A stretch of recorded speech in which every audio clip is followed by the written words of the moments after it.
प्रभु यीशु मसीह के मधुर नाम में आप सबको जय मसीह की। क्या आपने कभी सोचा है कि बाइबल में लिखा आग का बपतिस्मा असल में क्या है? क्या वे वही आग है जो प्रेरितों की पुस्तक अध्याय 2 और पद 2 से 4 में दिया गया है, या फिर ये कुछ और ही है जिसे आज बहुत लोग गलत समझ रहे हैं? अगर आप भी मानते हैं कि आग का बपतिस्मा सिर्फ शक्ति और आशीष है, तो ये वीडियो आपकी सोच बदल सकता है, क्योंकि आज हम बाइबल के सच्चे वचनों से जानेंगे पवित्र आत्मा का बपतिस्मा और आग का बपतिस्मा, ये दोनों में क्या फ़र्क है, और सच में आग का मतलब आशीष है या न्याय। अंत तक ज़रूर देखिए, क्योंकि एक छोटी सी गलती आपकी समझ को पूरी तरह बदल सकती है। यह सच हर कोई नहीं बताता। बहुत लोग यहाँ धोखा खा रहे हैं।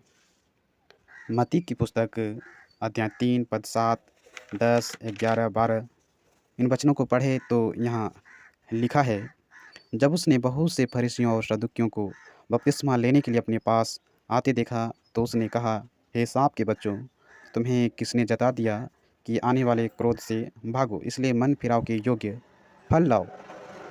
अब कुल्हाड़ा पेड़ों की जड़ पर रखा हुआ है, इसलिए जो पेड़ अच्छे फल नहीं लाता वह काटा जाएगा और आग में झोंका जाता है।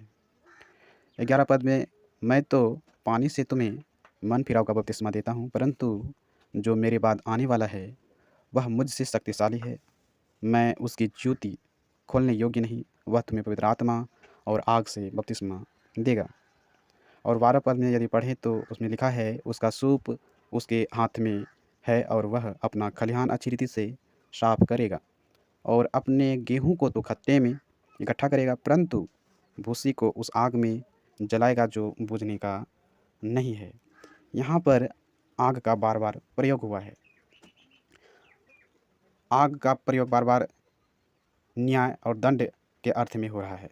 प्रेरितों की पुस्तक अध्याय 2 पद 2 से 4 में जो लिखा है, एकाएक आकाश से बड़ी आंधी की सनसनाहट का शब्द हुआ और उससे सारा घर जहाँ वे बैठे थे गूंज गया, और उन्हें आग की सी फटती हुई जीभ दिखाई दी और उनमें से हर एक पर आ ठहरी।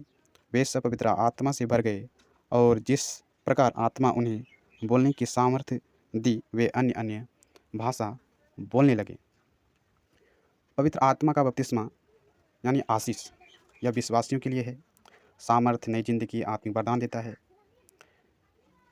दूसरा, आग का बपतिस्मा न्याय है। यह अविश्वासियों, बुरे लोगों के लिए है। इसका मतलब है परमेश्वर का न्याय और दंड। मत्ती की पुस्तक अध्याय 3 पद 10 और 12 में साफ साफ जाहिर होता है, आग यानी दंड। कुछ लोग कहते हैं प्रेरितों के काम अध्याय 2 में जो आग उतरी है वही आग का बपतिस्मा है, लेकिन यह पूरी तरह सही नहीं है, क्योंकि वहाँ आग जैसे लिखा है, असली आग नहीं है। वह घटना पवित्र आत्मा का बपतिस्मा है, ना कि न्याय की आग। मत्ती 3 का संदर्भ चेतावनी और न्याय का है, ना कि आशीष का।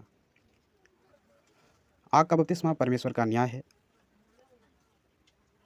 पवित्र आत्मा का बपतिस्मा आशीष और सामर्थ है।